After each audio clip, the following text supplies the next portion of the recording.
Okay, class, in this example, we have a rectangular prism with a cylinder cut right through it. So I've basically taken a cylinder out of a rectangular prism. So to solve for this one, I must first find the area of the rectangular prism. Then I add on the area of the cylindrical body that you can see inside here. And then I subtract the area of the two circles because there's basically a hole through the cylinder. And then I should be able to find everything. And if you dip this entire shape into paint, everything on the outside will be covered as well as what's now exposed on the inside. So let's first start by finding the area of the rectangular prism.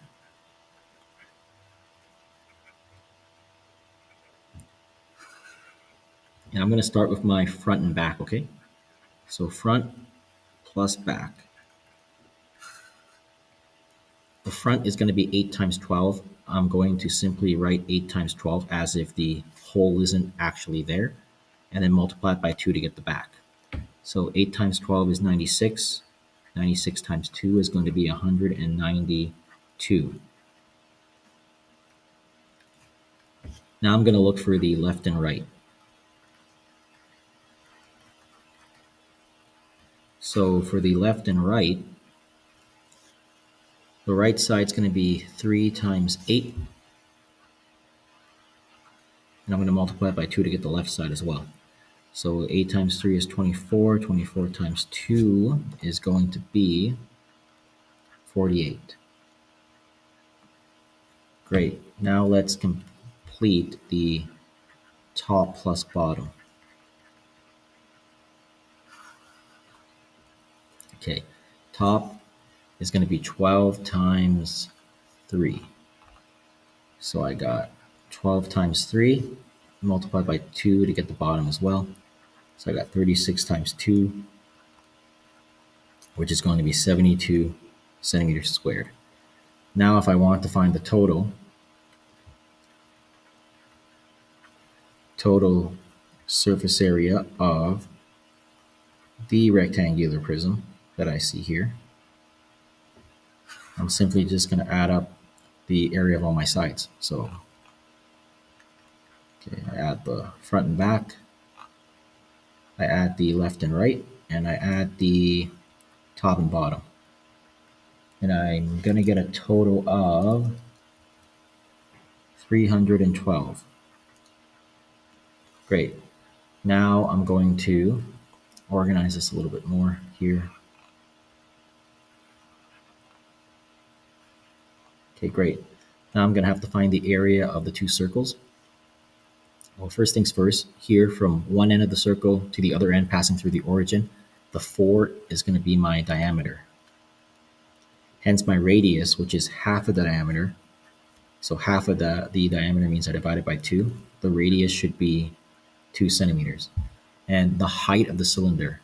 The height of the cylinder is actually going to be 3 centimeters because the cylinder, if you think about it, this front circle is the top of the cylinder and the back circle on the back side is the back of the cylinder. And the height here is going to be 3 as it's going through 3 centimeters. So that's my height. Now let's find the area of the two circles. Once again, I have the surface area of a cylinder here written down, so I make it easier for you guys to visualize. 2 pi r squared is the area of two circles, and 2 pi r h is the area of the cylindrical body. Pi r squared is the area of one circle, so it makes sense that if I write 2 pi r squared, I would get the area of two circles. Okay, so let's write this down. 2 pi r squared.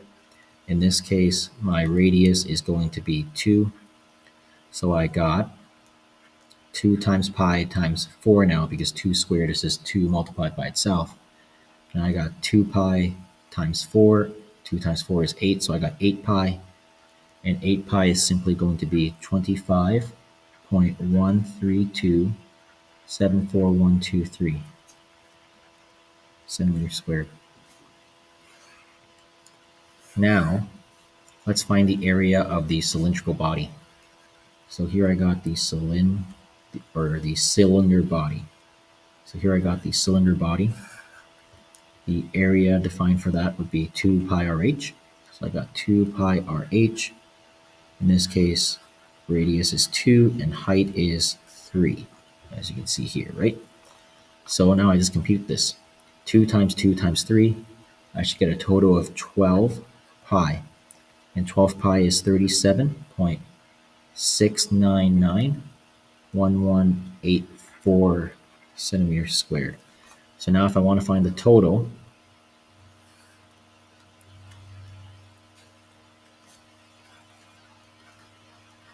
surface area, I simply take the total area of my rectangular prism, add it to the area of my cylindrical body that has now been exposed because two circles have been cut through it, and I subtract it from the area of two circles because I no longer have two circles.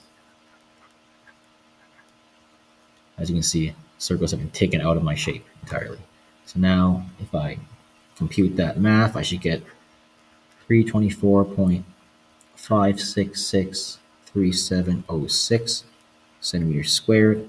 And notice I carry all of my digits. If I'm told to round to the nearest tenth, for example, then I would simply write this as 234.6 centimeters squared. And I will zoom out such that you can get a view of the entire picture.